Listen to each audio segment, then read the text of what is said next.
सगळ्यांना नमस्कार. मी आहे प्रिया आणि आज आपण बघणार आहोत गणपती बाप्पाच्या आवडीचा मोदक. जर अगदी थोड्या वेळात घरच्या घरी बनवता आला तर किती छान.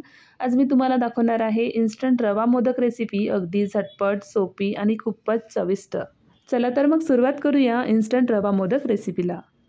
मोदक बनवण्यासाठी सुरुवातीला गॅसवरती पॅन ठेवायचा आहे. यामध्ये 1 चमचा तूप घालायचा आहे. तूप हे गरम झाल्यावर यामध्ये 2 चमचे डेसिकेटेड कोकोनट पावडर, सुक्या खोबऱ्याचा पूड घालायचा आहे. हे थोडंसं फ्राय करून घेणार आहोत.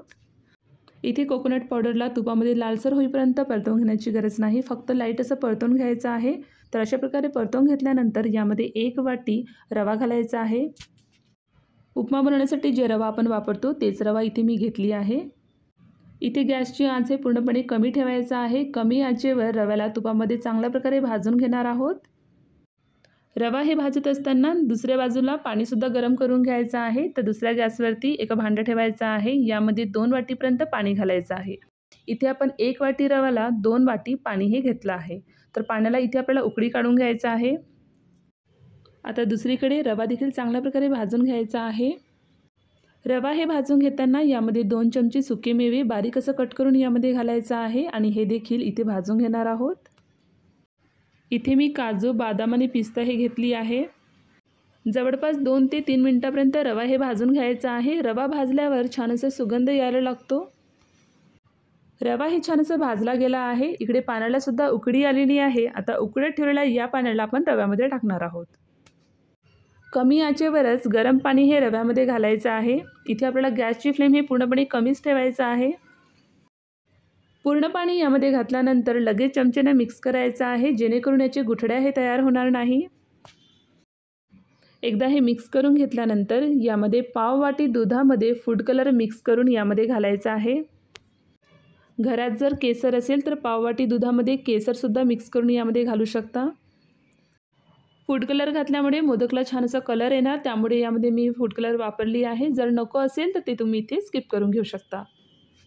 हे सगळं एकदा एकसारखं असं मिक्स करून घेतल्यानंतर यामध्ये पाव वाटी दूध पावडर आणि अर्धी वाटीपर्यंत साखर घालायचं आहे. आपल्या आवडीनुसार साखर इथे आपण कमी जास्त करून घेऊ शकतो. आता चमचेने चांगल्या प्रकारे मिक्स करून घ्यायचं आहे. रवा इथे गरम असल्यामुळे साखर हे लगेच विरघळणार आणि दूध पावडर देखील रव्यामध्ये छान असं मिक्स होऊन जाणार.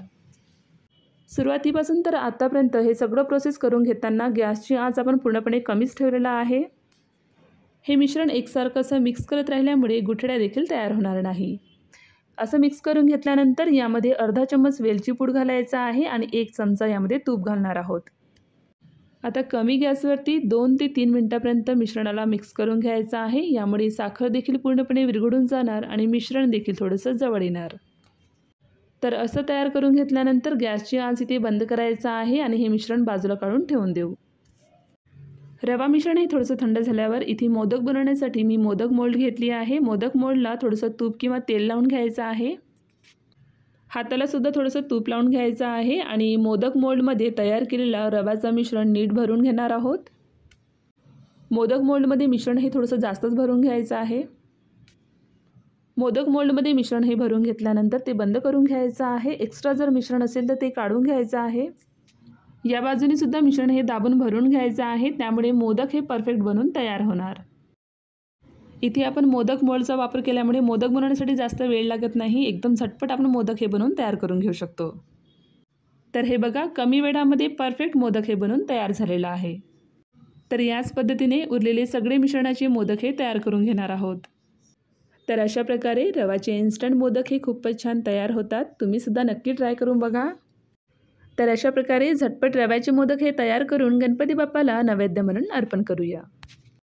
तर यावेळी अशा पद्धतीने इन्स्टंट रवा मोदक रेसिपी नक्की ट्राय करून बघा. ट्राय करून बघितल्यानंतर तुम्हाला माझी ही रेसिपी कशी वाटली मला कमेंट्समध्ये सांगायला विसरू नका. जर ही रेसिपी आवडली असेल तर रेसिपीला लाईक करा, शेअर करा, कमेंट्स करा आणि हनीप्रिया खजाना चॅनलला सबस्क्राईब करायला विसरू नका. परत भेटूया अशाच एका नवीन रेसिपीसोबत. धन्यवाद.